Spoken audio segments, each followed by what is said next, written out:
A'udzu billahi minasyaitonir rajim. Bismillahirrahmanirrahim.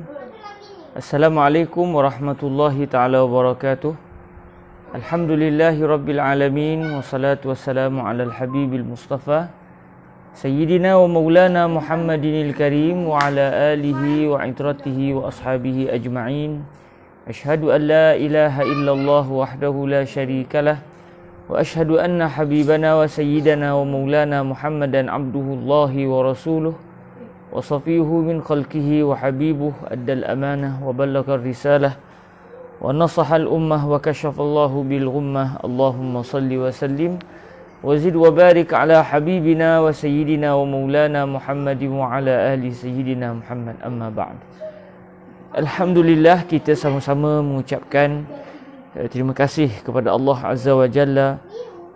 Di atas kurniaan daripada Allah, kita dapat bertemu lagi pada hari yang berbahagia ini untuk kita menyambung pembacaan kitab Al-Waraqat yang merupakan matan asas di dalam mengenali ilmu usul fiqhi. Semoga Allah Subhanahu Wa Taala memberikan kepada kita kefahaman di dalam mendalami kitab barakah ini, dan semoga kita semua diberikan kebaikan di dalam memahami selok-belok syariat menerusi kitab ini. Allahumma amin.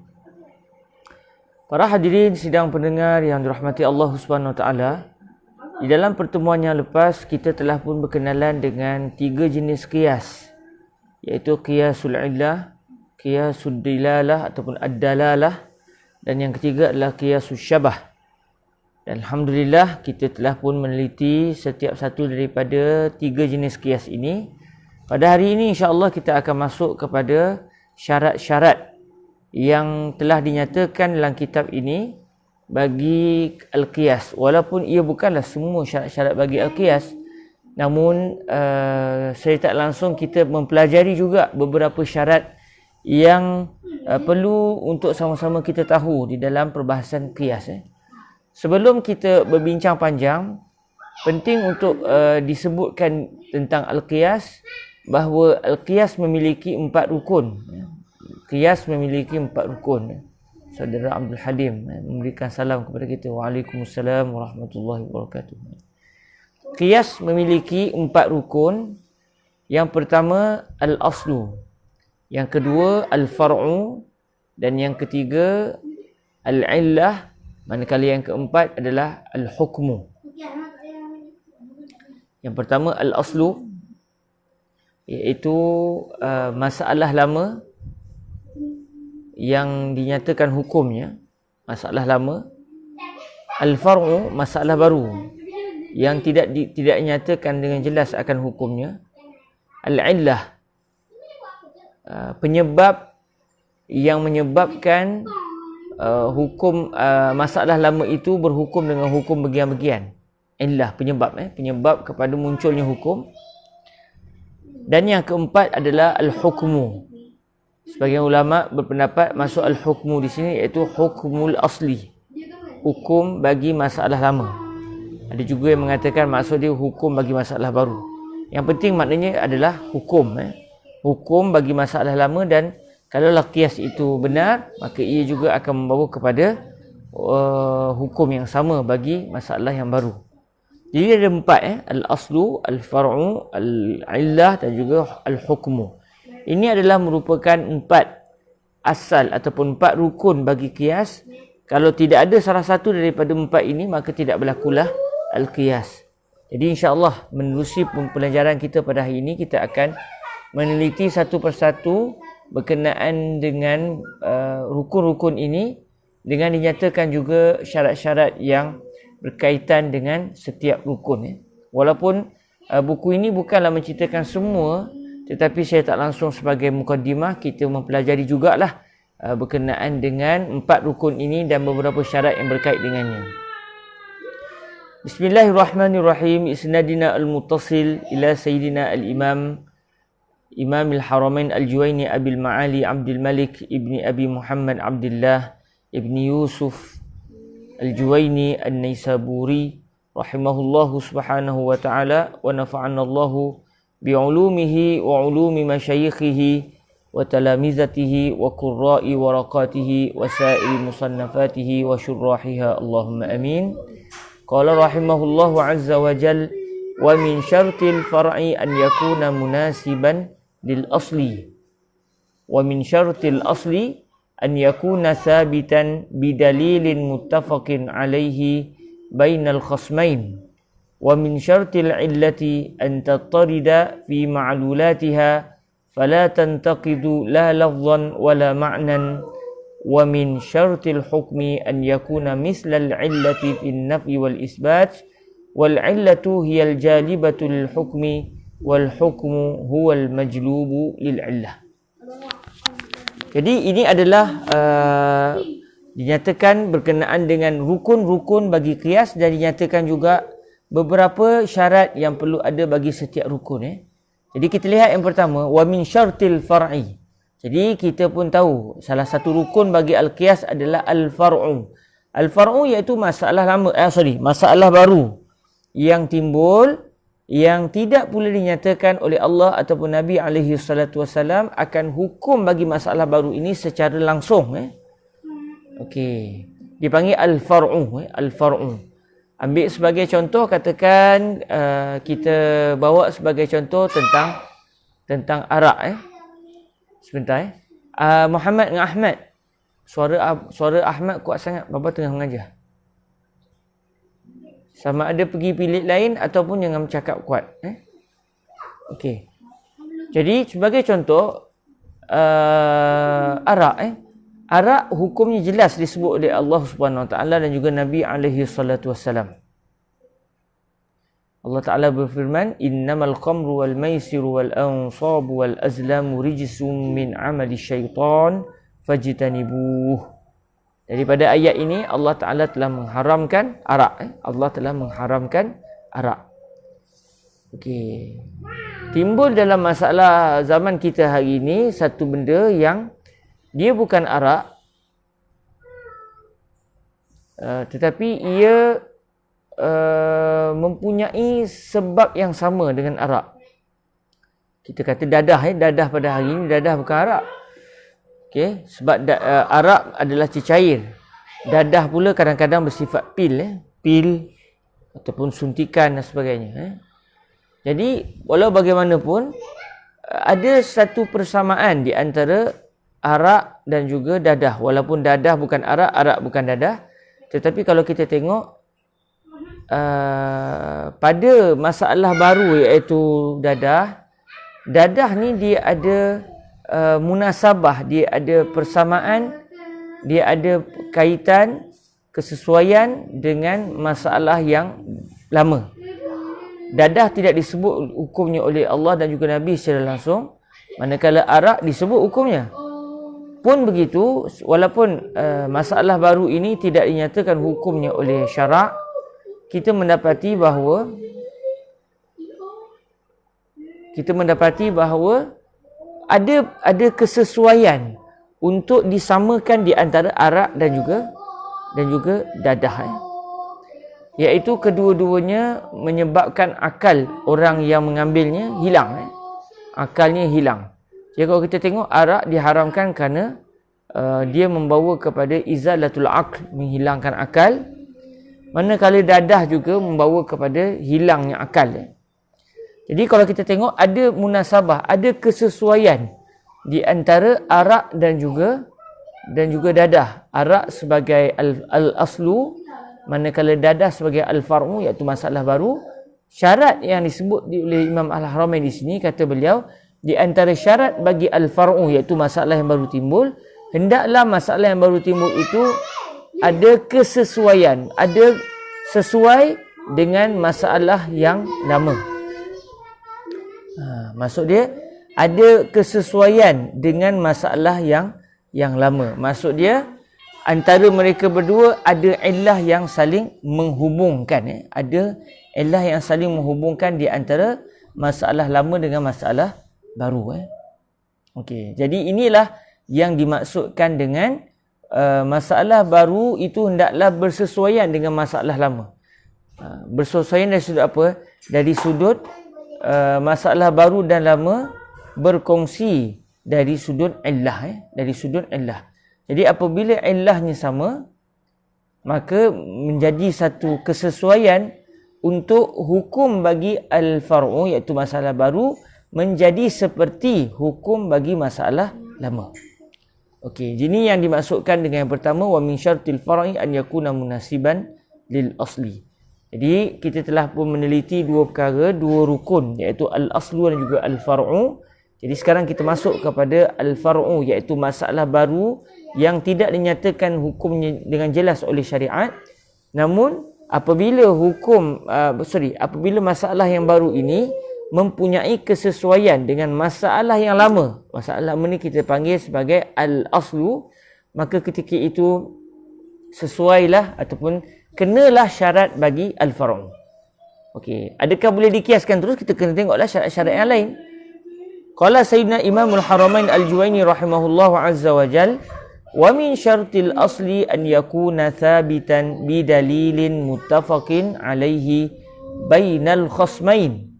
Di antara syarat bagi al-aslu. Okey, kita tengok pula apakah dia syarat bagi al-aslu. Tadi kita dah tengok apa syarat bagi al-far'u. Al-aslu iaitu masalah lama yang hukumnya telah diketahui. Masalah lama yang hukumnya sudah pun diketahui sebab disebut dengan jelas oleh syarak. Jadi adakah bagi al-aslu, contoh macam arak tadi, adakah arak itu ada syaratnya, lalu ia baru boleh menjadi sebagai al-aslu dalam isu qiyas? Ada syarat dia. Apa syarat dia? An yakuna thabitan bidalilin muttafaqin alaihi bainal khasmain. Hendaklah masalah lama itu dia telah sabit dengan dalil yang dalil itu telah disepakati di antara dua orang yang saling bertelagah. Dua orang yang bertelagah. Maksud dia apa? Maksud syarat yang kedua ini, wa min syartil asli an yakuna thabitan bidalilin muttafaqin alaihi bainal khasmain. Maksudnya adalah apabila biasanya bila kita bicara tentang isu qiyas, akan berlakulah perdebatan di antara para ulama, akan berlakulah perdebatan di antara ulama, sebab masalah yang ingin dikatakan hukumnya secara qiyas adalah bagian-bagian. Biasanya para ulama akan berbeza pendapat dari sudut qiyas tersebut. Ada yang mengatakan masalah baru ini hukumnya bagian-bagian kerana dikiaskan dengan perkara bagian-bagian. Mari satu ulama pula, dia kata tak betul. Dia kata tak betul kerana hukum bagi masalah yang baru ini adalah lain daripada hukum yang disebut oleh fuqaha yang pertama, dengan sebab fuqaha yang kedua mengkiaskan pula kepada sebentar. Ahmad kena masuk bilik lah, Baba jadi tak fokus. Muhammad dengan Ahmad nak main masuk dalam bilik. Sorry kawan-kawan.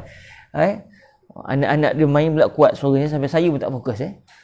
Okey, wa min syartil asli an yakuna sabitan bidalilin muttafaqin alaihi bainal khasmain. Jadi apabila biasanya qiyas akan berlaku perbezaan dari sudut penelitian seorang faqih dengan seorang faqih yang lain, maka biasanya akan berlaku perbezaan. Jadi satu masalah ni tak ada hukum dari segi Al-Quran dan juga hadis. Lalu orang alim yang pertama, faqih yang pertama merasakan hukumnya adalah bagian-bagian berdasarkan konsep qiyas yang beliau pegang. Manakala faqih yang kedua pula berpendapat hukumnya adalah berbeza dengan hukum yang disebut oleh faqih yang pertama. Disebabkan faqih yang kedua berpegang dengan qiyas yang lain. Jadi biasanya dalam isu qiyas akan berlaku khilaf di kalangan para ulama. Jadi bila berlaku khilaf, masing-masing akan berdebat di dalam menyatakan untuk membuktikan bahawa pandangan mereka lah yang benar, yang tepat. Jadi oleh kerana biasanya dalam isu qiyas akan berlaku perdebatan di antara seorang faqih dengan seorang faqih yang lain, maka disebut di sini syarat bagi al-aslu, hendaklah al-aslu itu dia telah sabit, iaitu dia telah dibuktikan dengan dalil. Maksudnya hukum bagi masalah yang lama itu adalah merupakan hukum itu telah dibuktikan dengan dalil itu telah diiktibar sebagai dalil oleh kedua-dua ulama yang ingin berdebat tersebut. Okey. Jadi maknanya syarat yang kedua ini, iaitu wa min syartil asli, ini adalah syarat untuk seseorang faqih itu menang di dalam perdebatan tersebut. Dan ia bukanlah syarat untuk dia mengkiaskan satu hukum kepada satu hukum yang lain. Kerana untuk dia sendiri, dia tidak perlukan untuk memastikan syarat ini. Sebab apabila dia sudah berpegang dengan satu qiyas, maka semestinya al-aslu itu adalah berdasarkan dalil yang baginya ia adalah satu dalil. Sebab dalam ilmu usul fiqh kita akan meneliti bahawa kadang-kadang satu perkara itu diiktibar sebagai dalil, manakala ada ulama lain tidak mengiktibar ia pula sebagai dalil. Contoh macam istishab. Istishab, contoh macam katakan tadi sembahyang subuh saya ada wuduk, kemudian bila saya nak sembahyang zuhur saya tak pasti adakah saya masih berwuduk atau tidak. Jadi ketika itu ada ulama yang mengatakan saya boleh dianggap sebagai berwuduk kerana dengan dalil istishab, masalah lama saya bawa ke masalah baru. Jadi pagi tadi saya dah ada wuduk, jadi mari sekarang saya juga masih berwuduk. Ada ulama tidak mengiktibar istishab sebagai dalil. Jadi dalam isu qiyas, seseorang faqih itu untuk dia sendiri mengkiaskan masalah baru kepada masalah lama, ia tidak perlu kepada syarat yang disebut di sini. Wa min syartil asli an yakuna sabitan bidalilil muttafaqin alaihi bainal khasmain. Syarat yang kedua ini tidak perlu bagi dirinya. Cuma dia akan memerlukan syarat ini sekiranya dia ingin berdebat dengan seorang faqih yang lain, yang dia dengan faqih itu saling bertelagah dari segi hukum. Bagi dia masalah baru ni hukumnya bagian-bagian, sedangkan faqih itu pula berpendapat hukum bagi masalah baru adalah adalah hukum yang berlainan dengan yang dipegang oleh faqih yang pertama. Maka ketika itu setiap daripada mereka kalau ingin menang dalam perdebatan tersebut, hendaklah al-aslu bagi isu qiyas tadi, iaitu masalah lama, hendaklah sabit dengan dalil yang telah disepakati di antara mereka berdua. Kalau dua orang lah. Kalau tiga orang, mesti disepakati oleh tiga orang tadi. Okay. Contoh dia macam ni. Contoh, kalaulah dalil itu tidak disepakati, maka perdebatan itu tidak akan berhasil dan dia tidak akan berjaya untuk mengalahkan satu pihak yang lain. Sebagai contoh, dalam isu usul fiqh, antara dalil yang berlaku percanggahan pandangan para ulama adakah ia dalil atau tidak adalah ucapan para sahabat Nabi alaihi salatu wassalam. Jadi ucapan sahabat Rasulullah, ada para ulama mengatakan ia adalah dalil, ada yang mengatakan ucapan para sahabat bukan dalil. Yang menjadi dalil hanya Al-Quran, sunnah, ijma' dan qiyas serta dari dalil yang lain. Adapun ucapan sahabat bukan dalil. Jadi katakan ni sebenarnya sekadar contoh. Katakan ada seorang faqih, dia mengatakan bahawa beras berlaku riba padanya. Beras juga adalah barang yang bersifat ribawi, iaitu kalau silap cara boleh berlaku riba pada beras, pada jualan beras. Okey, katakan dia berdebat dengan satu orang faqih yang lain.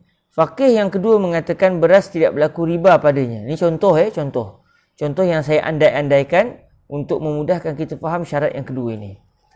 Okey. Jadi, dalam isu sekarang, isu beras. Adakah beras itu jelas dalil syarak pada menyatakan ianya barang ribawi ataupun tidak? Barang yang mengandungi unsur riba ataupun tidak? Jawapannya adalah tidak ada. Tidak ada ucapan syarak yang menyatakan dengan jelas beras termasuk di dalam barang-barang dagangan yang bersifat ribawi. Bila barang tu barang ribawi, dalam kita nak jual barang-barang bersifat ribawi ni ada syarat-syarat yang ketat. Tak seperti barang-barang yang bukan bersifat ribawi yang boleh dijual dengan mudah. Adapun barang-barang bersifat ribawi, dia akan ada syarat-syarat khusus bagi mengelakkan berlakunya riba. Okey. Katakan faqih pertama berpendapat beras berlaku riba padanya. Maksudnya dia adalah barangan ribawi. Manakala faqih yang kedua berpendapat beras bukan barang ribawi. Contoh.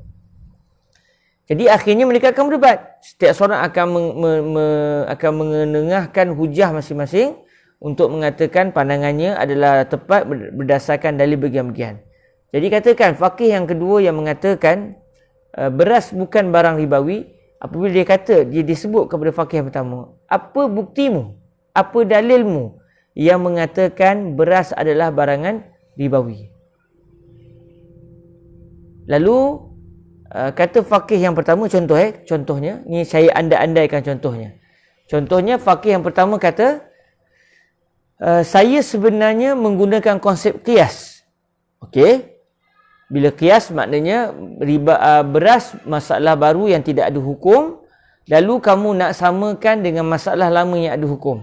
Apa masalah lama? Kata faqih yang kedua kepada faqih yang pertama. Kata faqih yang pertama, masalah lama iaitu al-aslu di dalam isu qiyas yang saya pegang adalah katakan gandum. Gandum adalah barangan ribawi. Maka sebagaimana gandum adalah barang ribawi, maka beras juga adalah barang ribawi.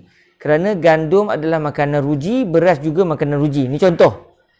Lalu faqih yang kedua boleh tanya, apa dalil yang menunjukkan bahawa al-aslu itu barang ribawi? Faqih kedua tanya kepada faqih pertama, apa bukti bahawa gandum adalah barang ribawi? Kamu kata gandum barang ribawi dan kamu mengiktibar dia sebagai al-aslu, manakala beras adalah masalah baru ataupun al-far'u. Jadi syarat dalam perdebatan, hendaklah al-aslu itu dia sabit hukumnya berdasarkan dalil yang disepakati oleh dua orang yang berdebat tadi. Jadi bila faqih kedua tanya kepada faqih pertama, kamu kata tadi gandum adalah barangan ribawi, mana dalilnya? Lalu contohnya, katakan faqih pertama mengatakan ini kerana Sayyidina Ali ibni Abi Talibin. Contohnya ni saya andai-andaikan. Faqih pertama katakan, kita andai-andaikan dia kata dalil kepada gandum adalah barangan ribawi adalah ucapan Sayyidina Ali karamallahu wajhahu alaihi salam wa radhiyallahu ta'ala anhu wardah yang mengatakan bahawa gandum adalah barangan ribawi. Contoh kalau dikata begitu, al-hintatu ribawiyatun. Katakan saya andai-andaikan, katakan Sayyidina Ali radhiyallahu ta'ala anhu pernah sebut al-hintatu ribawiyatun.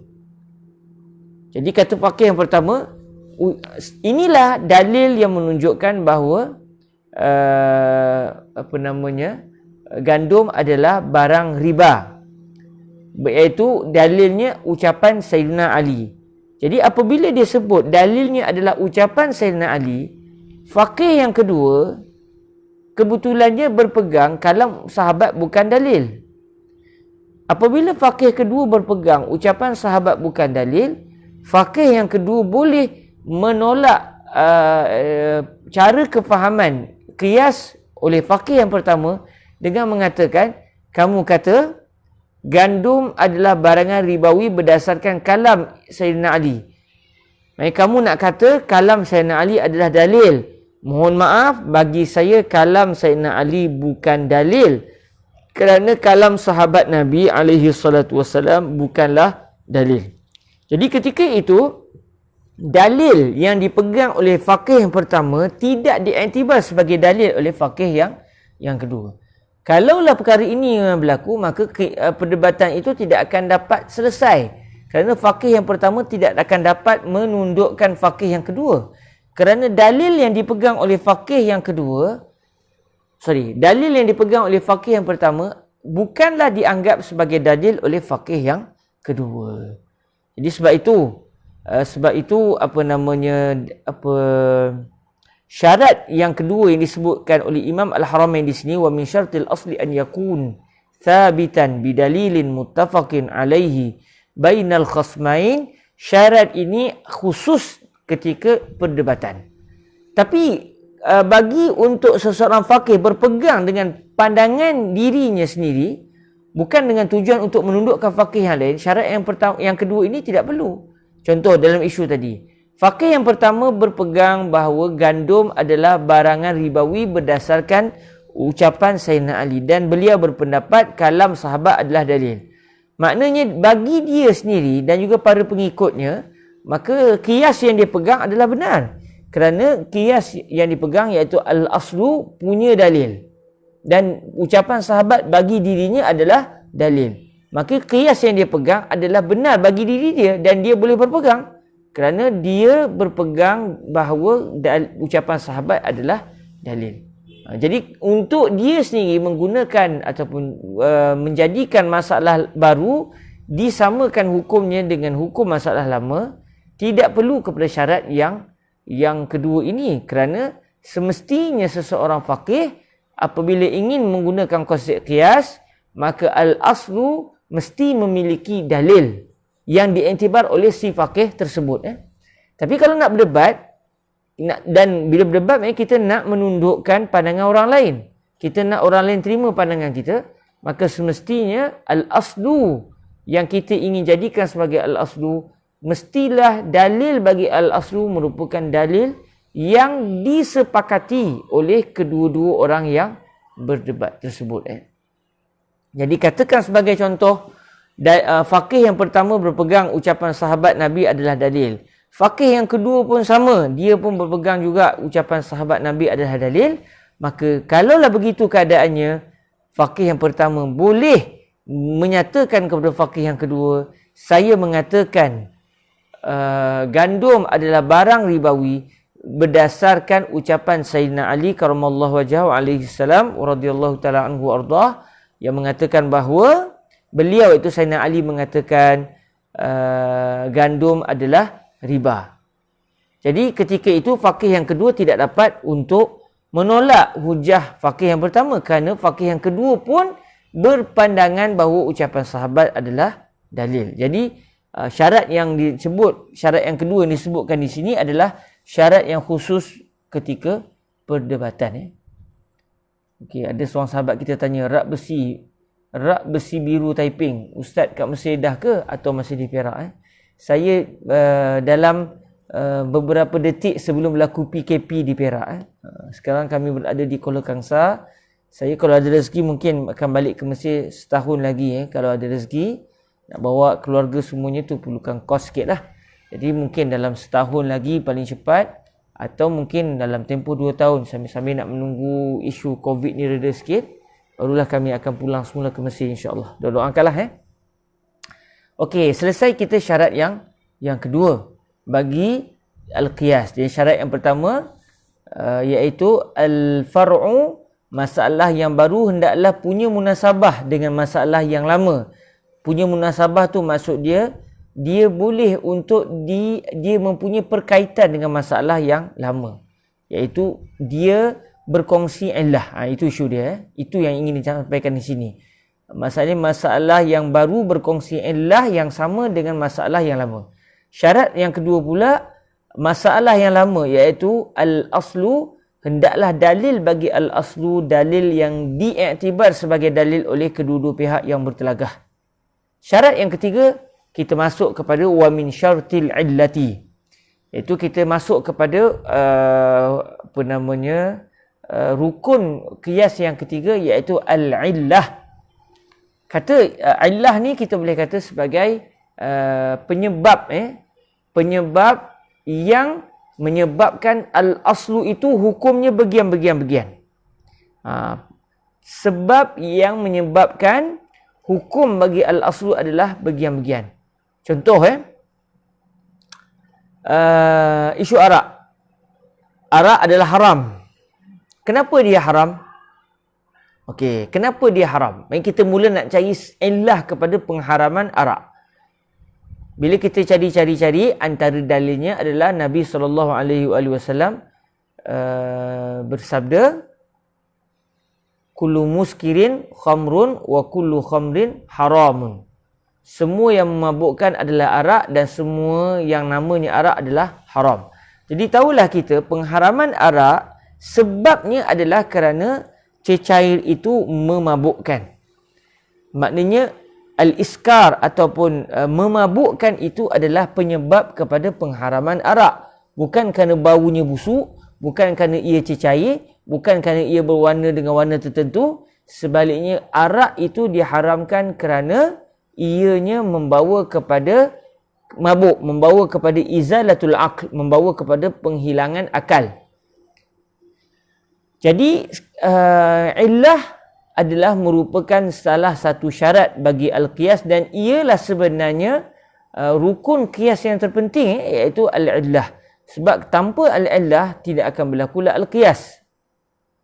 Baik, kita tengok di sini. Kata Imam Al-Haramain Al-Juwayni rahimahullahu azza wa jal, wa min syartil illati an tattarida fi ma'lulatiha fala tantaqidu la lafzan wala ma'nan. Di antara syarat bagi illah adalah hendaklah illah itu tattarid, maknanya saling berhubungan, saling kait mengait, saling berterusan ya, pada ma'lulatiha, maksudnya pada ma'lul, iaitu hukum hakam yang berkait dengan illah tersebut. Jadi kita ada illah, kita ada ma'lul. Illah, kita ada satu kalimah namanya illah, kita ada satu lagi kalimah namanya ma'lul. Illah adalah sebab kepada hukum, manakala ma'lul pula adalah hukum yang ianya terjadi disebabkan adanya illah. Jadi contoh bagi isu kita tadi, arak adalah haram disebabkan kerana arak itu memabukkan, maka illah pengharaman arak adalah mabuk. Itu illahnya, al-iskar. Manakala ma'lul dalam contoh ini adalah hurmatu syurbil khamr, pengharaman minum arak. Pengharaman minum arak itu adalah ma'lul. Okey, pengharaman itu adalah ma'lul. Jadi syarat illah, hendaklah illah itu saling terus berhubungan dengan semua hukum-hukum yang merupakan ma'lul bagi illah tersebut. Maksud dia nak kata apa? Illah ni kalau dia wujud, mestilah hukum juga kena wujud. Iza wujidatil illati, Iza wujidatil illatu wujidal hukmu. Ini yang ingin dimasukkan dalam syarat yang ketiga. Disebut an tatarida fi ma'lulatiha. Illah mestilah bersifat mutarid. Illah mesti bersifat terus berhubungan dengan ma'lul. Maksud dia apabila wujud illah, maka hukum yang berlaku disebabkan illah tersebut, hukum itu mesti ada. Jadi kalaulah illah wujud, tiba-tiba hukum tidak wujud, sedangkan illah itu ada bagi hukum tersebut, cuma hukumnya lain pula, maka ketika itu illah berlaku masalah pada isu illah. Maksudnya ia bukan illah. Kerana macam mana wujud illah sedangkan hukumnya tidak wujud? Okey, ambil satu contoh. Di sini disebut fala tantaqid, maka illah tidak boleh bertentangan. Illah tidak boleh bertentangan, la lafzan wala ma'nan. Illah tidak boleh bertentangan, maksud dia tidak boleh bertentangan bertentangan dengan lafaz dan tidak juga boleh bertentangan dengan makna. Apa maksud di sini? Okay, kalau kita merujuk dalam isu qiyas, berlaku perbezaan pandangan para ulama dalam isu illah. Ada yang mengatakan illah mestilah satu sifat yang munasabah dalam masa yang sama, sifat itu tidak berbeza-beza dari seseorang ke seseorang yang lain. Dia panggil zahir, dia panggil mundabit. Dia panggil mundabit. Jadi ada yang mengatakan pula illah tidak mesti kena mundabit. Maksud dia apa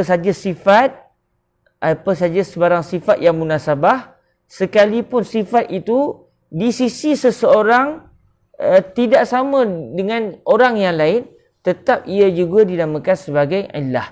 Ambil contohnya, kalau kita kata illah itu adalah wasfun zahir mundabit, satu sifat yang zahir dan dia adalah mundabit, maksudnya dia adalah tetap, tidak berlaku berbeza-beza daripada seseorang ke seseorang, dari satu zaman ke satu zaman. Contoh kalau kita kata permusafiran, as-safar. Bila sebut as-safar maknanya kita meninggalkan kampung halaman kita pergi menuju ke satu tempat yang lain. Jadi as-safar, kalau kita tengok dalam hukum hakam fiqh ada satu isu, iaitu orang yang dia ni bermusafir, dia boleh untuk mengurangkan bilangan rakaat di dalam solat. Maksudnya sembahyang zuhur daripada 4 rakaat dia boleh jadikan sebagai 2 rakaat. Kemudian sembahyang zuhur yang sepatutnya dibuat pada waktu zuhur boleh dilewatkan lalu dilakukan pada waktu asar. Itu panggil al-jam'u, ataupun yang kalau daripada zuhur jadi kedua, daripada 4 jadi kedua, dinamakan sebagai al-qasru. Jadi ada satu hukum disebut oleh syariat, iaitu solat yang solat yang bersifat 4 rakaat tadi boleh jadi 2. Kemudian solat zuhur contohnya boleh dibuat di dalam waktu asar, atau sembahyang asar ni boleh diawalkan dilakukan pada waktu zuhur. Mengapa perkara ini boleh berlaku? Jadi ada ulama kata kerana berlaku as-safar. Jadi berlaku permusafiran. Maksudnya musafir ni berjalan jauh lah. Maksudnya kalau daripada satu tempat ke satu tempat dan ia sangat dekat, sampai kalau orang jumpa kita pun orang tak anggap kita ni keluar daripada kawasan, masih dalam kawasan, maka itu tidak dipanggil sebagai as-safar. Contoh macam kalau katakan kalau di Kuala Kangsar ni, kalau contoh saya sekarang ni berada di puncak Bougainvillea dekat dengan Lubuk Merbau, Perak. Jadi kalau Lubuk Merbau itu, kalau nak pergi ke Pekan Kuala Kangsar, lebih kurang ambil 15 minit. Ambil 15 minit untuk tujuan kalau nak beli nasi Arab ke apa ke, kita pergi ke Kuala Kangsar lah. Pekan Kuala Kangsar. Jadi kalau saya bawa isteri saya dan anak-anak pergi makan nasi Arab di Pekan Kuala Kangsar, contohnya pergi ke satu restoran namanya Abrajul Madinah, okey, di Kuala Kangsar. Jadi daripada puncak Bougainvillea ataupun daripada Lubuk Merbau yang juga berada dalam kawasan Kuala Kangsar, nak ke Pekan Kuala Kangsar itu tak dipanggil sebagai musafir, tak berlaku as-safar. Jadi oleh kerana tidak berlaku as-safar, maka tidak berlakulah keharusan untuk saya jamak dan juga qasar. Ada para ulama berpendapat pula sembahyang jamak dan qasar berlaku disebabkan ada masyaqqah, ada kesukaran. Sebab orang musafir jalan jauh, letih, susah, angkat barang pun dia tak biasa tempat tu. Kadang-kadang dia terpaksa daripada satu tempat ke satu tempat, dia tak berehat sangat. Jadi disebabkan begitu, dia diberikan kelonggaran untuk mengurangkan bilangan rakaat di dalam solat yang asalnya 4 rakaat. Jadi ada ulama berpendapat sembahyang itu boleh dikurangkan daripada 4 kepada 2. Kerana apa? Ilahnya apa? Ilahnya kerana ada kesukaran. Jadi kalau kita tengok, kesukaran itu sendiri tidak bersifat tetap. Bagi saya mungkin tidak sukar, tapi bagi orang lain itu dipanggil sukar. Contoh, kalau saya pergi tolak daripada rumah saya, di rumah mak saya di puncak Bougainvillea ni ataupun di Lubuk Merbau ni, 15 minit saya naik kenderaan pergi ke Pekan Kuala Kangsar. 15 minit. Sikit pun tak susah. Maksudnya itu adalah satu jarak yang tidak susah bagi saya. Tetapi kalau satu orang yang dia sudah tua, umur dalam 150 tahun contoh ataupun 100 tahun, dia nak naik kenderaan daripada rumah dia nak pergi ke Pekan Kuala Kangsar 15 minit, dia tidak akan rasa ia satu perjalanan yang selamat ataupun perjalanan yang merehatkan. Sebaliknya dia akan rasa keletihan dalam perjalanan tersebut. Jadi kesukaran itu berbeza. Bagi saya tak sukar, tapi bagi dia sudah dianggap sebagai satu kesukaran. Jadi ini yang dipanggil sebagai illah yang bukan bersifat mundabit. Jadi illah yang bukan bersifat mundabit ini kita panggil sebagai hikmah. Hikmah ini yang dimaksudkan dengan kalimah makna di dalam matan. Manakala lafzan itu merujuk kepada wasfun zahir mundabit. Satu sifat yang tetap, yang tidak berubah-ubah antara satu zaman dengan satu zaman yang lain. Contoh macam arak tadi. Arak itu memabukkan. Memabukkan itu tidak berbeza kita sama sekali. Apa maksud memabukkan? Maknanya sampai dia dah tak ingat nama dia, sampai dia pun dah cakap tak tentu hala, maknanya berlakulah memabukkan. Tak akan berlaku, orang ni anggap ni mabuk, orang ni anggap ni bukan mabuk. Maknanya dia tidak akan berlaku perbezaan antara seseorang dengan seseorang dalam memahami kalimah tersebut. Ini dimasukkan dengan lafzan di dalam kenyataan. Fala tantaqidu la lafzan wala ma'nan. Fala tantaqidu la lafzan wala ma'nan. Baik, kalau kita tengok di sini, Imam Al-Haramain Al-Juwayni sebut, illah tadi yang kita dah sebut tadi, illah kalau dia wujud, hukum mesti wujud. Jadi kalaulah ada illah, tiba-tiba hukum tidak wujud, maka berlaku masalah pada illah. Jadi illah itu tidak dianggap illah kalau dia bertentang dengan lafaz. Fala tantaqidu di sini maksud dia fala tantaqidu al-illatu fala tantaqidu al-illatu la lafzan wala ma'nan. Sebentar ya. Saya nak pastikan kembali. Sebentar ya. Fala tantaqidu la lafzan wala ma'nan. Kita tengok sekejap.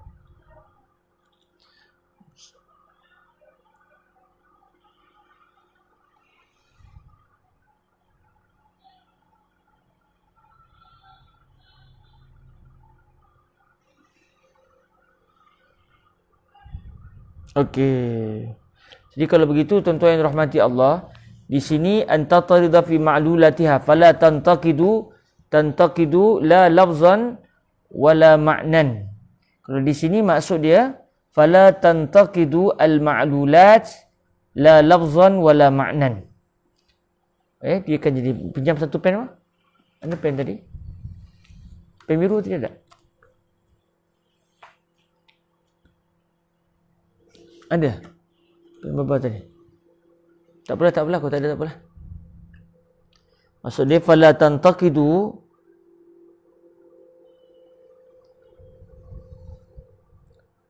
sini kita boleh fahami fala tantaqidu al-ma'lulat. Fala tantaqidu al-ma'lulat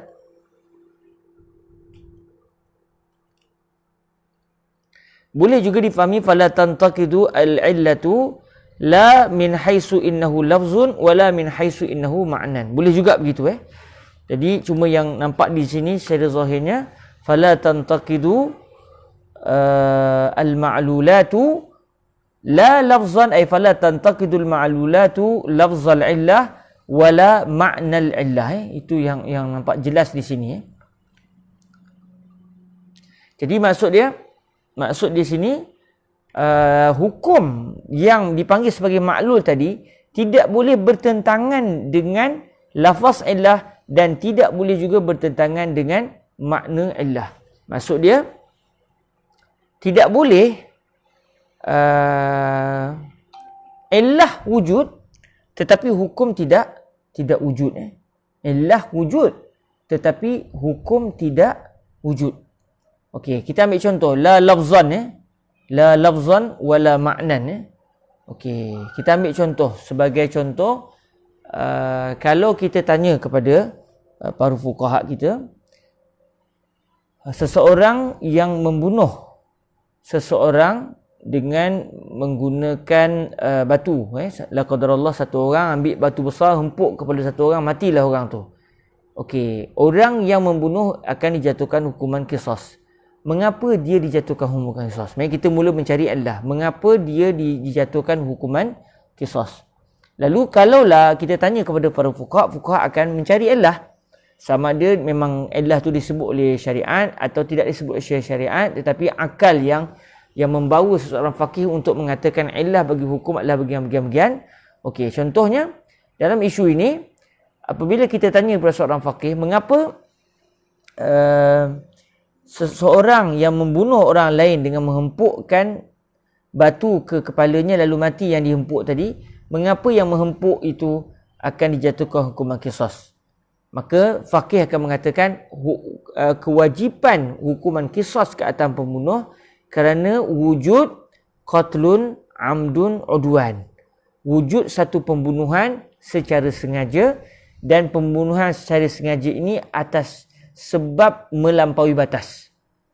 Atas sebab melampaui batas. Allah barik fikum ya Sayyidi, Allah barik fikum. Alamak, Syekh Said Shaltuk pun ada sekali. Malu saya. Allah barik fikum ya Sayyidi da'watikum. Muhawalah saghira min tilmizikum saghir khairi nizam. Allah barik fikum. Wallahi astahi. Wallahi astahi. Okey. Hadirin yang dirahmati Allah Subhanahu wa taala, Sayyidi ana takallamtu bil maliziyah ala fikrah. Okey.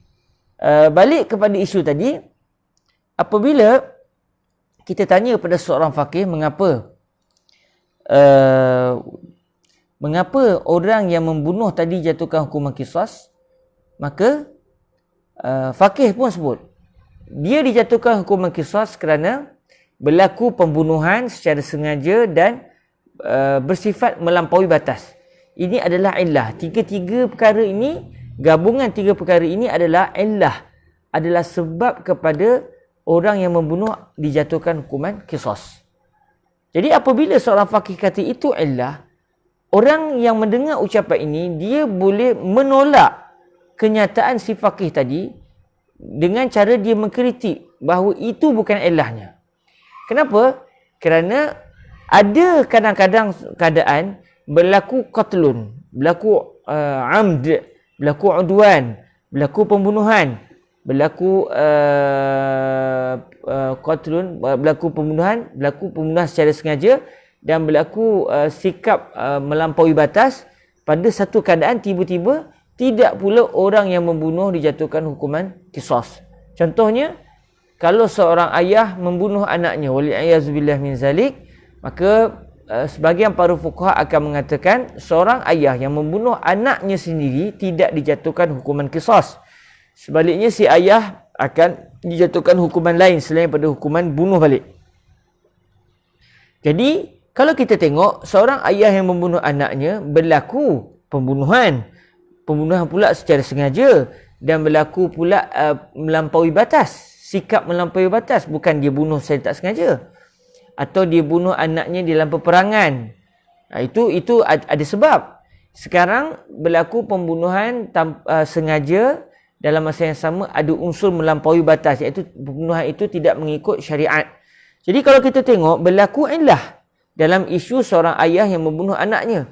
Tiba-tiba bila kita tanya pada faqih, tanya para ulama, adakah orang tadi dijatuhkan hukuman qisas, si ayah tadi dijatuhkan hukuman qisas atau tidak?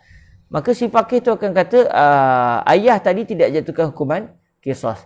Jadi apabila faqih yang sama mengatakan sebelum ini seseorang yang membunuh dijatuhkan hukuman qisas kerana illahnya berlaku pembunuhan, yang kedua pembunuhan itu adalah secara sengaja, kemudian pembunuhan itu adalah secara tidak berteraskan syariat, dia juga tiba-tiba mengatakan seorang ayah kalau bunuh anaknya dengan sengaja, dengan melampaui batas, tidak jatuhkan hukuman qisas, maka kita boleh mengkritik kenyataan si faqih tadi, iaitu kita boleh kata kalau begitu ini bukan illah. Sebab sepatutnya kalau illah sudah wujud dalam apa keadaan sekalipun, sepatutnya hukum bagi illah tersebut mesti wujud. Jadi sebagaimana kalaulah pembunuhan secara sengaja dan keadaan melampaui batas itu adalah merupakan illah bagi hukuman qisas, sepatutnya apabila wujud saja illah ini mesti hukumnya wujud. Maksudnya kalaulah illah ini berlaku pada seorang ayah yang telah membunuh anaknya secara sengaja dengan melampaui batas, dia bunuh bukan mengikut aturan syarak, dia bunuh secara zalim, maka apabila wujud illah sepatutnya ayah juga dijatuhkan hukuman qisas. Tapi apabila si faqih mengatakan dalam isu ayah dia tidak dijatuhkan hukuman qisas, maka ketika itu orang boleh mengatakan kalau begitu ini bukan illah. Maksudnya saya menolak ini adalah illah. Sebab syarat illah, iza wujidatil illatu wujidal hukmu. Apabila illah sudah wujud, maka hukum sepatutnya juga adalah wujud dalam semua keadaan. Jadi inilah yang disebut oleh Imam Al-Haramain la lafzan. la lafzan, tidak boleh tidak boleh hukum bercanggah dengan illah sekiranya illah itu berbentuk lafaz, dan wala ma'nan, begitu juga hukum yang dipanggil sebagai ma'lul tadi tidak boleh bercanggah dengan illah kalau illah itu dalam bentuk hikmah, dalam bentuk ma'nan. Contohnya, kalau orang tanya kepada seorang faqih, mengapa bila saya ada emas sebanyak 20 dinar, saya kena bayar zakat? Okay, katakan satu orang tanya kepada seorang faqih, wahai tuan faqih, saya ada simpan duit emas sebanyak 20 dinar. 1 dinar lebih kurang RM700, 700 kali 10, 7,000, main dia 700 kali 10, 700 kali 10, 7,000 7,000 700 kali 10, 7,000. Main dia ada 20 dinar, main dia ada lebih kurang dalam 14,000. Katakanlah secara mudahnya, main dia ada simpan 20 dinar. Lalu dia tanya kepada si faqih, saya wajib keluarkan zakat ataupun tidak? Maka si faqih tadi pun kata wajib. Jadi saya selaku orang yang nak bayar zakat tanya kepada si faqih tadi, apa ilahnya? Mengapa saya kena keluarkan zakat? Lalu si faqih tadi, dia kebetulannya jawab, kerana untuk membantu orang susah. Kerana kamu sudah ada duit lebih dan ini boleh membantu orang susah. Duit kamu yang banyak ini boleh digunakan untuk membantu orang yang susah. Dia menggunakan limusa'adatil fuqara itu sebagai dalil. Limusa'adatil fuqara itu sebagai dalil. Dia dianggap sebagai hikmah. Jadi ketika itu, saya boleh pertikai itu adalah illah. Saya boleh pertikai. Saya boleh kata pada si faqih tadi, saya tak setuju itu adalah illah. Sebab apa? Sebab berlaku juga musa'adatul fuqara, tetapi tidak berlaku hukum. Contohnya satu orang yang dia memiliki 20 ketul permata. Bukan 20 ketul emas, 20 ketul permata. Yang harganya lagi mahal daripada 20 dinar. Tetapi maknanya sepatutnya dia juga mempunyai kemampuan untuk membantu orang miskin. Tiba-tiba kalau tanya pada si faqih, adakah orang yang ada 20 ketul permata wajib bayar zakat? Dia kata tak wajib. Jadi ketika itu sudah berlaku illah, tetapi hukum tidak wujud. Illah ada, iaitu membantu orang miskin. Kalau si faqih tadi sebut illah kepada kena berzakat kalau dia ada 20 dinar emas adalah tujuannya untuk membantu orang miskin, ilahnya ada. Dalam isu permata tadi, tiba-tiba hukum pula tidak ada, iaitu kewajipan berzakat tidak ada pula pada Allahumma salli ala Rasulillah, pada permata. Maka apabila ilah yang bersifat bantu orang miskin, bersifat hikmah ini tidak ada dalam beberapa keadaan, hukum bagi ilah ini tidak ada dalam beberapa keadaan, sedangkan ilahnya ada, maka ketika itu ilah itu tidak boleh dianggap sebagai ilah. Kerana sepatutnya kalau ilah ada, hukum kena ada. Inilah yang dimaksudkan wa min syartil illati an tattarida fi ma'lulatiha fala tantaqidu la lafzan wala ma'nan. Okey. Fala tantaqidu la lafzan wala ma'nan. Sebentar ya, saya nak pastikan sekejap.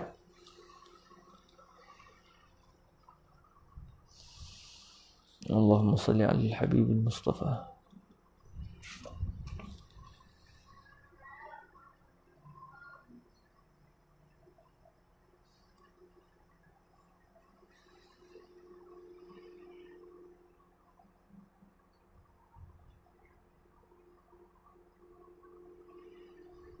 Okey, insya-Allah.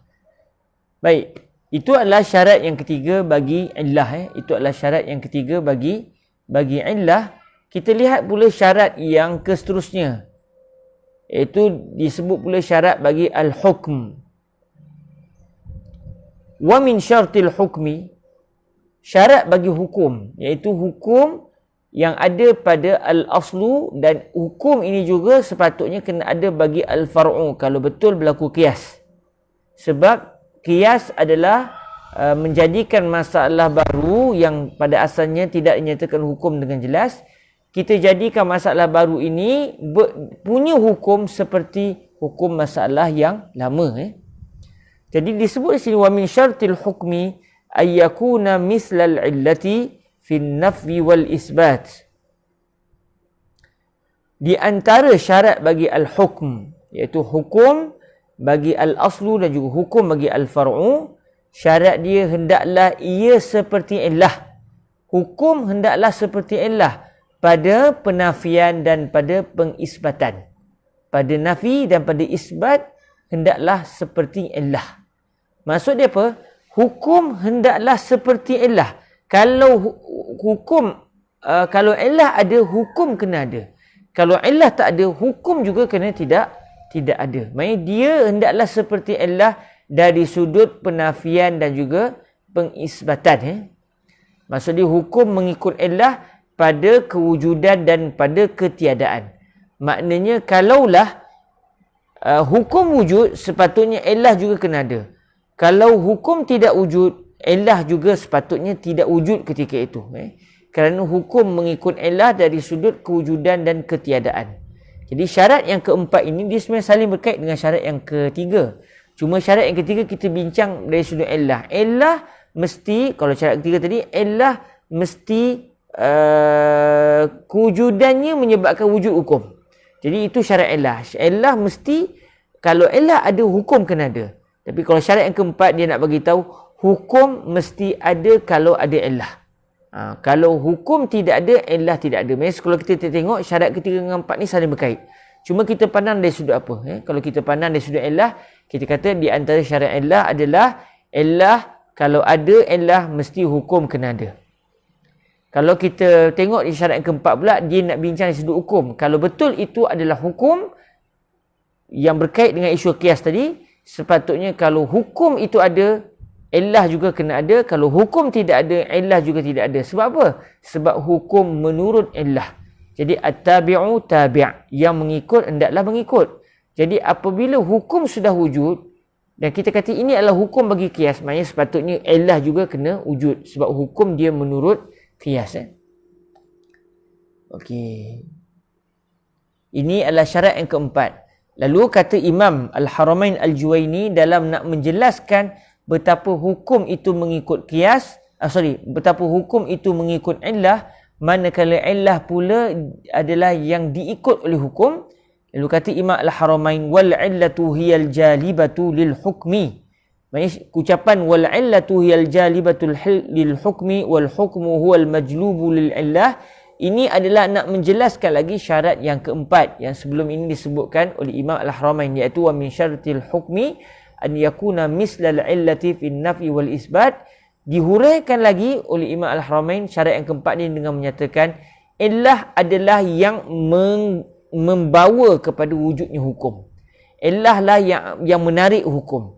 Illah lah penyebab kepada wujudnya hukum. Manakala hukum pula yang ditarik oleh illah. Maknanya illah menarik hukum, yang menarik adalah illah, yang ditarik adalah hukum. Seperti disebut wal illatu hiyal jalibatu lil hukmi wal hukmu huwal majlubu lil illah. Hukum pula yang ditarik kepada illah. Jadi yang menarik adalah illah, manakala yang ditarik adalah hukum. Bila yang menarik adalah illah dan yang ditarik adalah hukum, maka apabila illah wujud, hukum kena wujud. Kalau illah tidak wujud, hukum juga tidak wujud. Bila hukum wujud, maka illah kena wujud. Kalau hukum tidak wujud, illah juga sepatutnya tidak wujud. Barulah qiyas itu dinamakan sebagai qiyas. Alhamdulillah, syukur kita kepada Allah Subhanahu Wa Taala. Dalam pertemuan kita hari ini, kita telah pun dapat membicarakan tentang isu qiyas secara kasar begitu. Dan alhamdulillah dapat kita mempelajari isu ini dengan baik biiznillah subhanahu wa ta'ala. Dan insya-Allah dalam pertemuan yang akan datang kita akan masuk kepada tajuk yang seterusnya, iaitu al-hazru wal ibahah.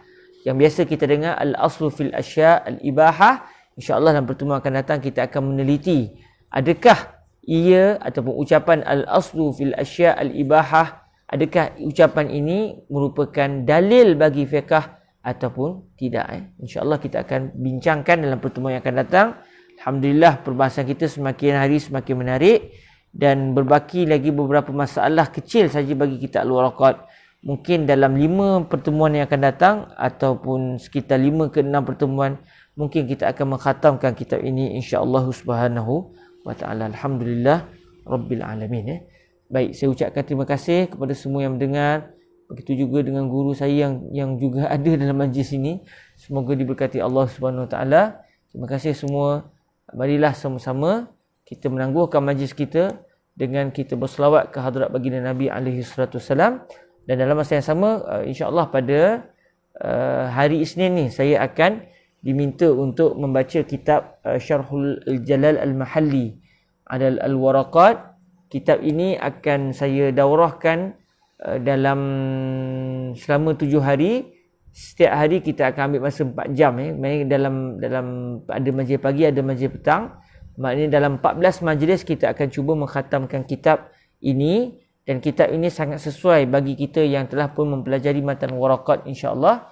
Jadi bagi yang siapa yang ingin menyertainya, bolehlah berhubung terus dengan APT kerana program kali ini dianjurkan oleh APT yang alhamdulillah kebetulannya saya selesai mentahqiq, saya dan juga dan juga biras saya Ustaz Luqman, kami berjaya mentahqiq kitab ini.